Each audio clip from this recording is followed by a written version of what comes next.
Hello everyone, welcome back.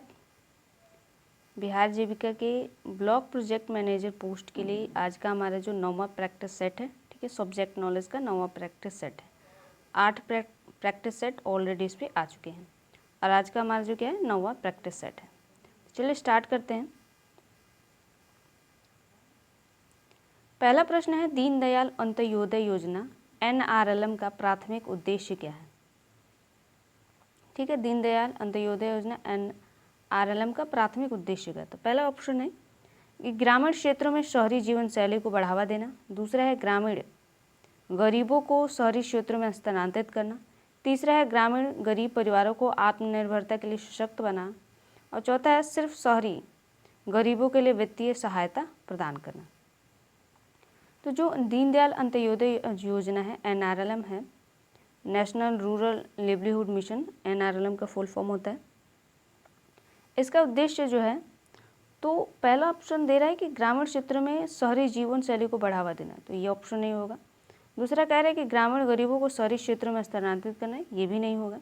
ग्रामीण गरीब परिवारों को आत्मनिर्भरता के लिए सशक्त करना, ये इसका राइट जवाब है, यानी ऑप्शन नंबर जो सी है इसका राइट जवाब है। ऑप्शन नंबर सी इसका राइट जवाब है। यहाँ पे देख लो, तो ग्रामीण गरीब परिवारों को आत्मनिर्भर के लिए सशक्त बनाना है।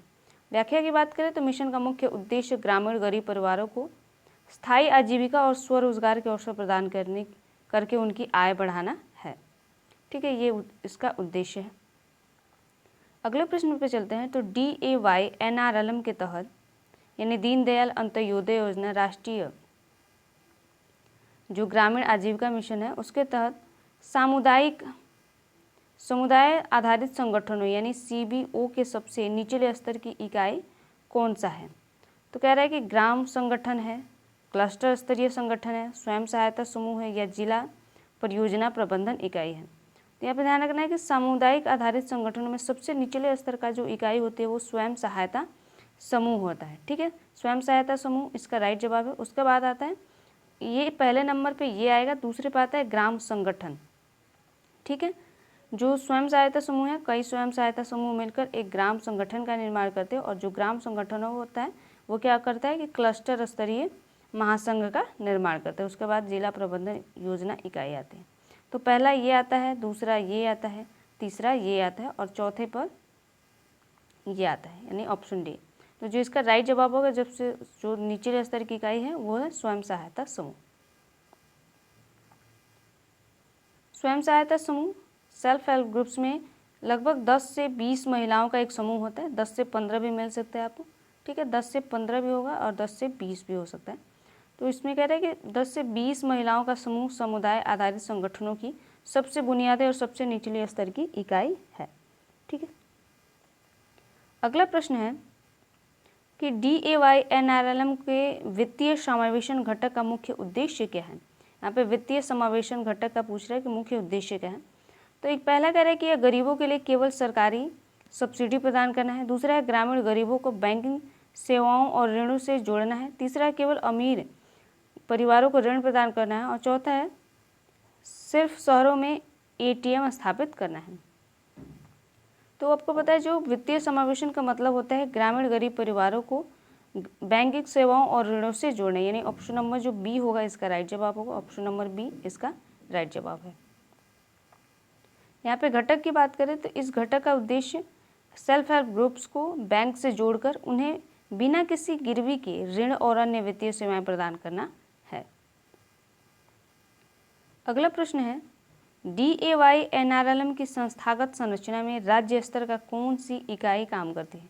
यानी राज्य स्तर पे कौन सी इकाई काम करती है? दीनदयाल अंत्योदय योजना राष्ट्रीय ग्रामीण आजीविका मिशन की जो संस्था है उसमें राज्य स्तर की कौन सी इकाई काम करते हैं? तो ब्लॉक परियोजना कार्यान्वयन इकाई काम करती है, स्वयं सहायता समूह काम करते हैं, राज्य परियोजना प्रबंधन इकाई काम करती है या ग्राम संगठन काम करते हैं।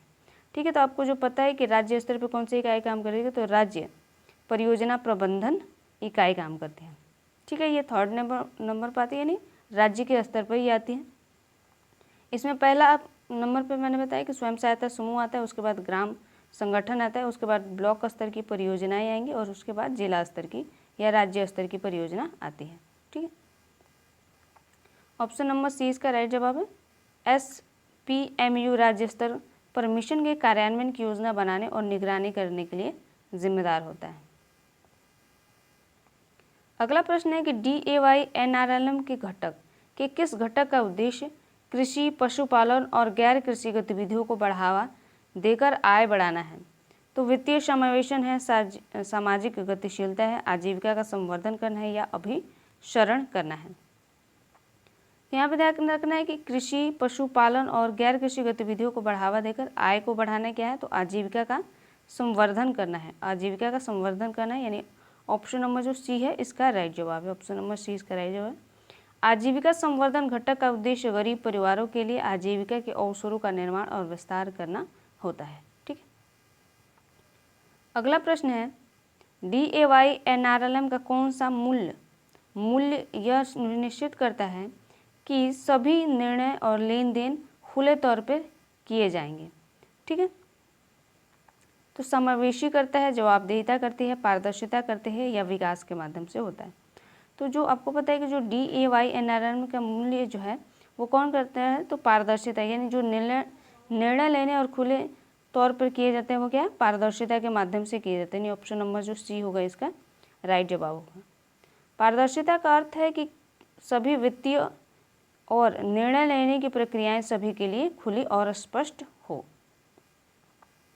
अगला प्रश्न है, कह रहा है कि एक ग्राम संगठन यानी VO आमतौर पर कितने स्वयं सहायता समूहों का एक महासंघ होता है। ठीक है। तो जो ग्राम संगठन जो स्वयं सहायता समूह बनाता है उसमें कितने महासंघ सम्मिलित होते हैं, तो 10 से 15 होगा, या 1 से 2 सेल्फ हेल्प ग्रुप्स होंगे, या 50 से अधिक होंगे, या 20 से 30 होंगे। तो ये क्या होता है कि ऑप्शन नंबर ए होगा, 10 से 15 सेल्फ हेल्प ग्रुप्स होते हैं। ठीक है।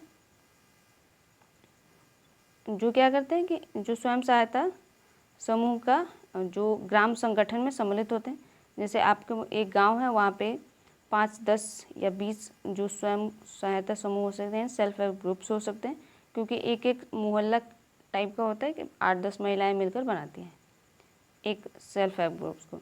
तो ग्राम संगठन गांव स्तर पर 10 से 15 स्वयं सहायता समूह से मिलकर बना होता है।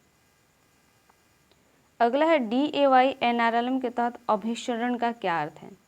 तो कह रहा है कि पहला कि केवल एक ही योजना पर ध्यान केंद्रित करना है। दूसरा है विभिन्न सरकारी विभागों और योजनाओं के साथ समन्वय स्थापित करना है। तीसरा है केवल वित्तीय सेवाएं प्रदान करना। और चौथा है केवल ग्रामीणों को शहरों में स्थानांतरित होने के लिए प्रोत्साहित करना है। ठीक है। तो DAY NRLM के तहत जो अभिसरण का मतलब होता है ऑप्शन नंबर बी होगा, विभिन्न सरकारी विभागों और योजनाओं के साथ समन्वय स्थापित करना का मतलब अभिसरण होता है। विभिन्न सरकारी विभागों और योजनाओं के साथ समन्वय स्थापित करना। अभिसरण का उद्देश्य विभिन्न सरकारी कार्यक्रमों के साथ मिलकर काम करने और करके अधिक लाभ प्राप्त करना होता है। ठीक। अगला प्रश्न है DAY NRLM का कौन सा मूल्य सबसे कमजोर और हाशिए पर रहने वाले समुदाय जैसे महिलाओं और विकलांग व्यक्तियों को प्राथमिकता देता है। तो जवाबदेहिता देती है, पारदर्शिता के माध्यम से होता है, समावेशन के माध्यम से होता है, या लचीलेपन के माध्यम से होता है। तो जो DAY NRLM है इसमें जो सबसे कमज़ोर या जो हाशिए पर रहने वाले समुदाय हैं जिसमें महिलाएं और बच्चे या विकलांग व्यक्ति आते हैं उसको प्राथमिकता दी जाती है समावेशन के माध्यम से। यानी ऑप्शन नंबर जो सी होगा इसका राइट जवाब होगा, समावेशन के माध्यम से उनको प्राथमिकता दी जाती है। समावेशन यह सुनिश्चित करता है कि सुनिश्चित करने का मूल सिद्धांत यह है कि सबसे गरीब और सबसे कमज़ोर लोगों को मिशन में शामिल किया जाए। और आज का हमारा ये लास्ट प्रश्न है, DAY NRLM की संरचना में ग्राम संगठन किस स्तर पर कार्य करता है। तो जिला स्तर पर करता है, राज्य स्तर पर करता है, गांव के स्तर पर करता है, या राष्ट्रीय स्तर पर करता है। तो आपको पता है जो ग्राम संगठन होता है, विलेज ऑर्गेनाइजेशन होता है, वो गांव के स्तर पे काम करते हैं। यानी ऑप्शन नंबर जो सी होगा इसका राइट जवाब होगा ऑप्शन नंबर सी, गांव के स्तर पर ग्राम संगठन कार्य करते हैं। ग्राम संगठन जैसे कि नाम से पता चलता है कि गांव के स्तर पर कार्य करते हैं और ये कई सेल्फ हेल्प ग्रुप्स का महासंघ होते हैं। ठीक है। कई सेल्फ हेल्प ग्रुप्स मिलकर क्या करते हैं, एक गाँव के ग्राम संगठन का निर्माण करते हैं। ठीक है। तो ये आज का हमारा ये 10 प्रश्न कंप्लीट हो चुके हैं। मिलते हैं नेक्स्ट वीडियो में गाइस, तब तक के लिए धन्यवाद।